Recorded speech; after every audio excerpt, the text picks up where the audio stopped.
Hi friends, Ajit 65 வேணும்னு ரொம்ப ஆசைப்பட்டு கேட்டான். அதனால் வீட்டில் உள்ள சிக்கன் எடுத்துகிட்டு அதில் தயிரை போட்டு நல்லா மிக்ஸ் பண்ணி ஒரு 10 நிமிஷத்துக்கு ஊற வச்சுக்கிட்டேன். அதுக்கப்புறம் இஞ்சி பூண்டு பேஸ்ட்டு, சிக்கன் 65 மசாலா இருக்கு இல்லையா, அதையும் போட்டுட்டு நல்லா மிக்ஸ் பண்ணி ஒரு 15 நிமிஷத்துக்கு ஊற வச்சுக்கிட்டேன். கலர் எனக்கு பத்தலை அப்படிங்கிறதுனால கலர் பவுடர் போட்டுக்கிட்டேன். ஊற வச்சு அதை எடுத்ததுக்கப்புறம் லாஸ்ட்டாக எண்ணெயில் பொரிக்கிறதுக்கு முன்னாடி கார்ன்ஃப்ளவர் மாவு இருக்கு இல்லையா, அதை எடுத்து நல்லா மிக்ஸ் பண்ணி எண்ணெயில் போட்டு பொரித்து எடுத்தேன்னா நல்லா சாஃப்டாகவும் நல்லா கிறிஸ்பியாகவும் சூப்பராக இருந்தது. நீங்களும் வீட்டில் ட்ரை பண்ணி பாருங்கள். நான் அத்விக் டேஸ்டிங்காக கொடுத்தேன். அத்விக் வந்துட்டு ரொம்ப விரும்பி சாப்பிட்டான்.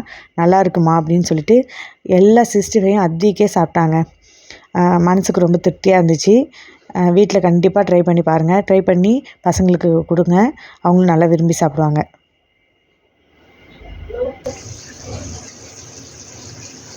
சூப்பராக இருக்கு. நீங்கள் மாதிரி ட்ரை பண்ணி பாருங்கள். சூப்பராக இருக்கும். பாய்.